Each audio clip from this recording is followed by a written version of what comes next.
Yeah, thank you for your attention and thank you for taking my statement. The thing is that since a few months, not a few months, but maybe a few weeks, this demand, students have been coming to us with the demand of canteen. Actually, canteen used to be there earlier, and then it was after COVID, it was discontinued. We had to start it again, but it took some time because we were busy in other things. But we started on time, and students are also demanding a canteen for some time. So ultimately, they approached us about 15, 20 days back or 30 days back, if I am not mistaken, Rao can correct me on that. They approached us for the canteen and we immediately got into action. A space was identified, the vendor was identified, all the operations which are necessary for starting a canteen were done.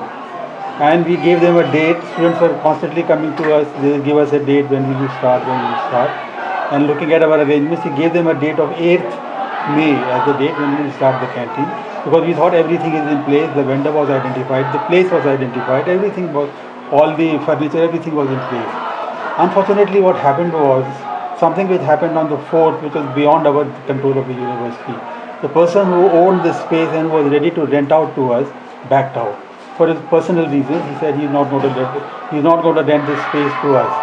So we were in a quandary now. At the last moment, suddenly the vendor backed out. We had no space.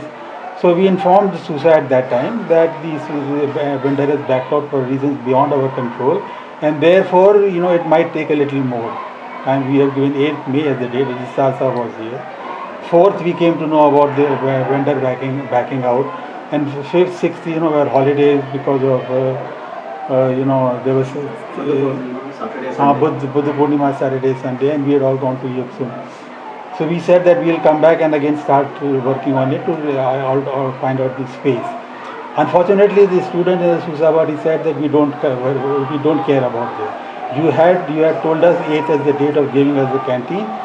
We have to have the canteen, and if it's not there, we'll agitate. So we told them, please understand, things are beyond our control. We were about to open it, the person backed out. So give us some more time, but they were not ready to do that. Anyway, so that was one thing. And then there was other demands of about 11 points which these people had sent.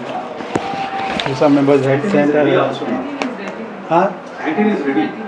Okay, let me complete the canteen. So then we immediately got into action when we came to know that they'll go on that they are not they want the canteen and they are going to agitate on the 8th. We immediately identified one place which university had in its possession, and we started the canteen.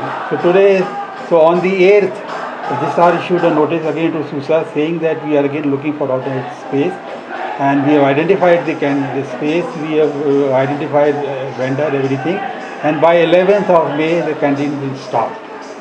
And that letter was sent by Registrar to SUSA.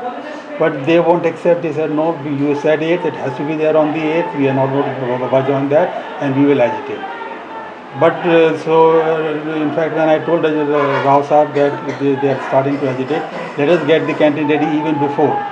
So 11th is tomorrow, today is 10th, and the canteen is ready. So you can go and see, we will go there and see the canteen. Canteen is fully ready, functional. It is close to the library. The point is, students are demanding the canteen close to the library. Now you must understand one thing, that the Sikkim University does not have a campus. We are functioning from rented buildings, and therefore things are not in our control. We have a space for library, but there is no space available in close vicinity for the canteen to be there.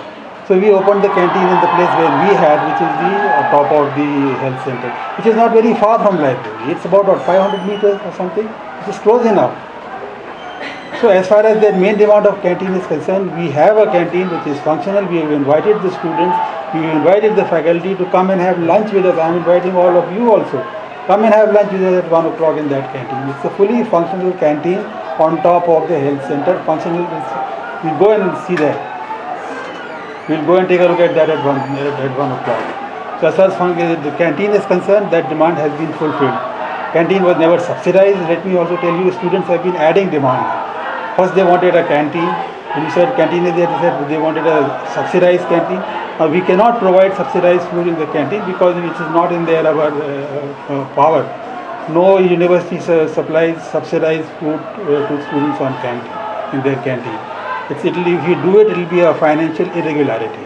We cannot do that. Subsidize is out of question. Centralize, it is already there. So as far as canteen is concerned, the demand is fulfilled. And I fail to understand why is there an agitation here. There is absolutely no rationale, there is absolutely no ground, there is absolutely no moral basis for having this agitation.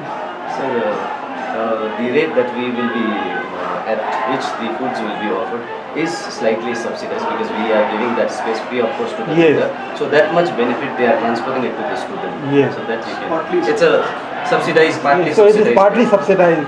It is subsidized not because we are taking the money from our government, but because he rented the space to a vendor, so he will give us food at some subsidized rate, and we pass those subsidized rates on to the students. So in a sense, it is also subsidized partially, of course. So we are doing the best we can to to fulfill students' demand, but they don't understand. It's unfortunate. So that is about the canteen. As far as 19 demands, the list of 11 demands which the SUSA had submitted to us, I called them yesterday at 3 o'clock or 3 o'clock to my office in the presence of 3 SUSA members, in which General Secretary Devraj Chhetri was there and 2 other members of SUSA Council, along with the DSW, the finance officer, registrar, and the whole administrative team from Sikkim University, including CB Chhetri and myself. We had a discussion for 3 hours here. 3 hours we discussed from 3 o'clock till 5 o'clock or 6 o'clock. And out of these 11 demands, we agreed to most of them. And we evolved a plan in consultation and in agreement with the SUSA as to how to go about solving this. For instance, Xerox machine. We agreed that we'll supply a Xerox machine, and how to do it and when will it be done, we decided on that. About the sanitary pads, we also decided that we will give it. How to do it, go about doing it, we decided on that. So most of the demands we met. Almost. So I don't understand what is the agitation about. So sorry to interrupt. Sikkim University being the central university, the students they have put on the demand of the coaching facilities regarding the UGC net. So what is the stand of the administration? Coaching facility at one time used to be there in central universities about 3-4 years back. UGC used to give us funds to run coaching center for SC, ST and OBC to clear net exam and other competitive examinations. It was there. Unfortunately, that scheme has been discontinued now. So after the COVID, that scheme does not exist anymore. It was there in Sikkim University to 2018-19. When I joined, it was there, it was functional. But after that, it has been discontinued. So at the moment there, when it came to the demand of there was one of the demands for starting the coaching. We told them and they agreed that at the moment university doesn't have any funds for starting the coaching, and the coaching has been discontinued. UGC does not give any fund. If a student wants to contribute and start something, or if students want to contribute, we can start coaching. But the student said no, we don't agree to it. Nagaland सरकार year 500 monthly lottery पहिलो पुरस्कार 2.5 करोड़ ग्यारंटीड, दोस्रो पुरस्कार 1 crore ticket 500 रुपया draw 29 April, पहिलो पुरस्कार केवल बिक्री भएका टिकटहरूबाट डियन ओली बम्पर 2023 का 2.5 करोड़ विजेता ब्रिजपाल सिंह सैनी। के तपाई हुनुहुन्छ यसपालिको करोडपति?